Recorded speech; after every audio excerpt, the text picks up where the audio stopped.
ফুলকপি আলুটা ছেড়ে দেব।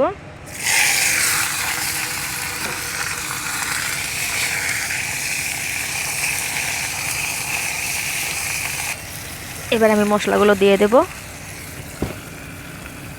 2 চামচ গোটা জিরে দিয়েছিলাম বেটেছি, 5টা লঙ্কা এগুলো দিয়ে দিচ্ছি, দিয়ে দিচ্ছি, আর নুনটা আন্দাজ মতন দিয়ে নেব।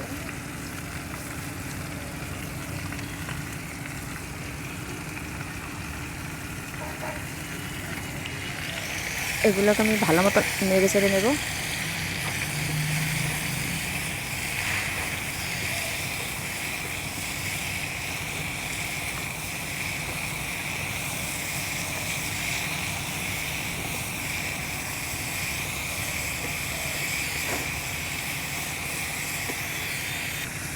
এবার আমি একটু টাইমের জন্য অল্প ঢেকে দেব। এবার আমি চাপাটা খুলে দেখে নেব, অল্প ভেজে নেব ভালো মতন। ফুলকপিটা সুন্দর করে ভেজে নিলে খেতে সুন্দর হয়।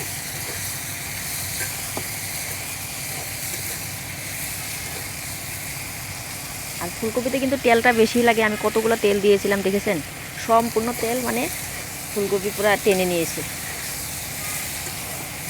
এটাকে যত ভাজবেন তত খেতে সুস্বাদু হবে।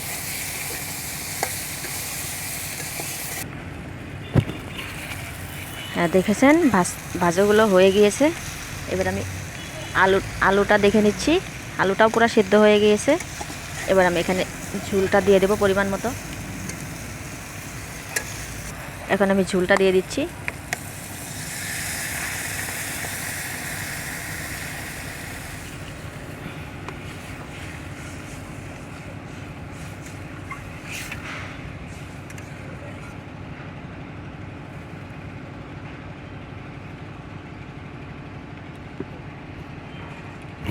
ঝুলটা একটু বেশি দিয়ে দিয়েছি, কারণ সয়াবিনগুলো আবার এখানে দেব, ওগুলোই টেনে নেবে ঝুলটা।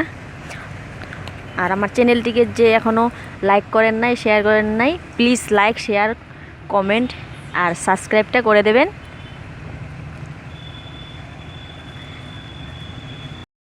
সয়াবিনগুলোকে ছেড়ে দিচ্ছি, নেড়ে দিচ্ছি। এগুলোর ভিতরেও পুরো ঝুলগুলো ঢুকবে।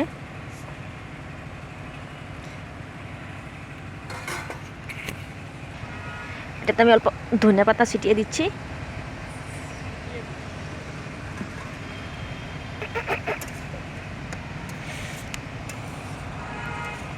ঝুলটা অল্প মাখা মাখা রাখবো। আর এবার আমি এটাকে নামিয়ে দিব। হয়ে গেছে।